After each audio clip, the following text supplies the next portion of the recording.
Respected Hello. Madam Sonia Gandhi ji, Rahul Gandhi ji, Priyanka Gandhi ji और इस मंच पे बैठे हुए हमारे पार्टी के सभी नेतागण, आज जो देश में चुनाव के रिजल्ट आए हैं, ये मैं तो पहले कहूंगा, ये जो रिजल्ट है जनता की रिजल्ट है और ये जनता की जीत है और लोकतंत्र की जीत है।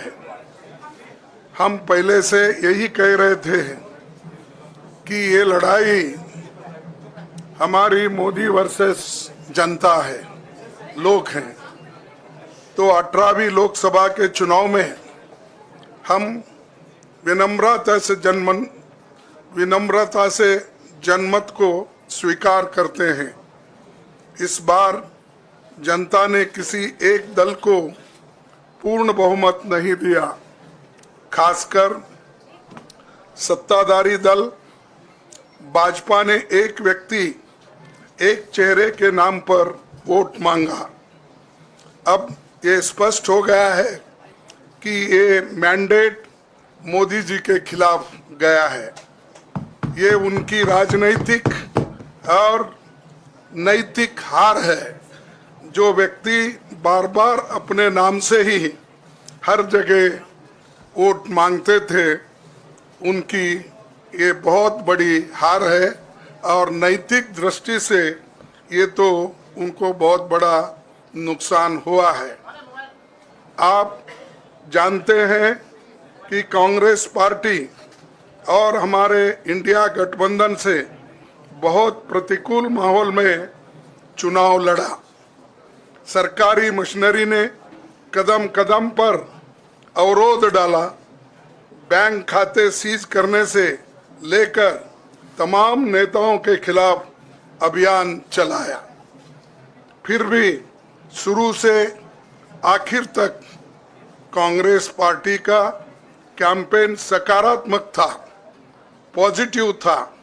हमने महंगाई, बेरोजगारी, किसानों और मजदूरों की बदहाली और संविधान संस्थाओं का दुरुपयोग जैसे विषयों को केंद्रीय मुद्दा बनाकर हम जनता के सामने गए थे। इन मुद्दों पर बड़ी संख्या में लोग हमसे जुड़े, हमारा समर्थन किया।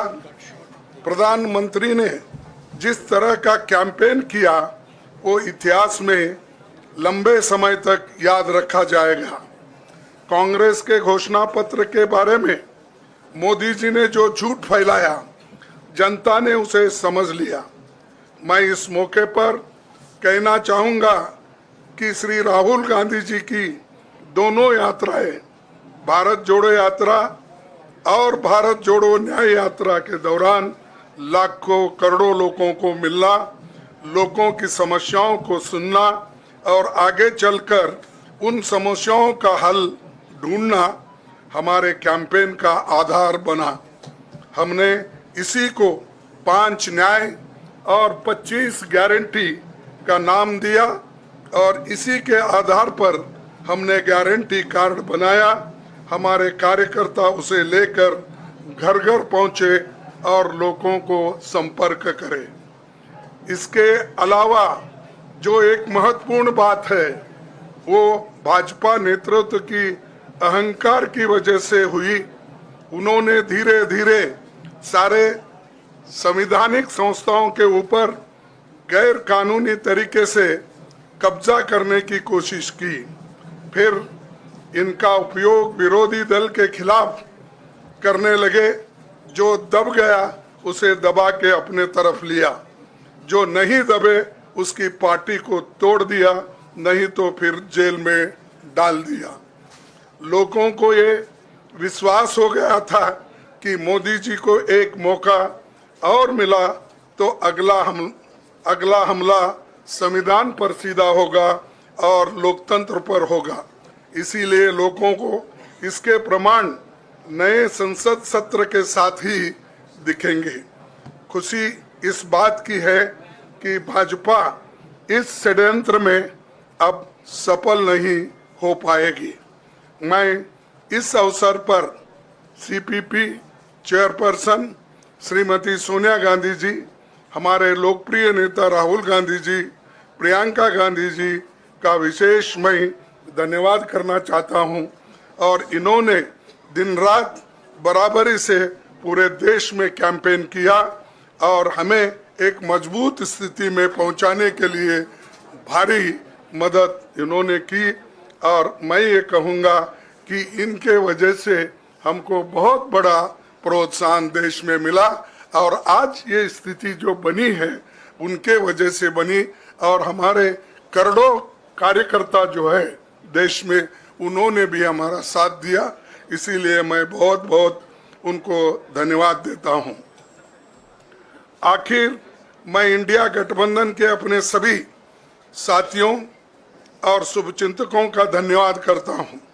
सभी एक साथ मिलकर एक स्वर में रहे, सभी ने मिलकर प्रचार किया और एक दूसरे की मदद की। हमारे हजारों लाखों कार्यकर्ताओं ने अच्छे तालमेल के साथ काम किया। आप सभी का धन्यवाद। अभी हमारी लड़ाई अंजाम तक नहीं पहुंची है। हम सबको आने वाले दिनों में इसी तरह लोगों के अधिकारों के लिए, संविधान की रक्षा के लिए, लोकतंत्र के बचाव के लिए, देश की तरक्की के लिए, सीमाओं पर सुरक्षा के लिए लड़ते रहना चाहेंगे। हमें सुनिश्चित करना होगा कि संसद सुचारू रूप से चले, विपक्ष के मुद्दों को प्राथमिकता मिले, संसद में उन पर बहस हो। आने वाले दिन महत्वपूर्ण होंगे। हम आपसे बात करेंगे जब कभी भी मौका मिले। आप सभी को मेरा धन्यवाद। और आपका साथ भी हमको रहा और हमने चुनाव में भी जहाँ जहाँ हमको जितना हो सकता है वो साथ आपने दिया। इसलिए आप सभी को भी मैं धन्यवाद करता हूँ और सभी को नमस्कार।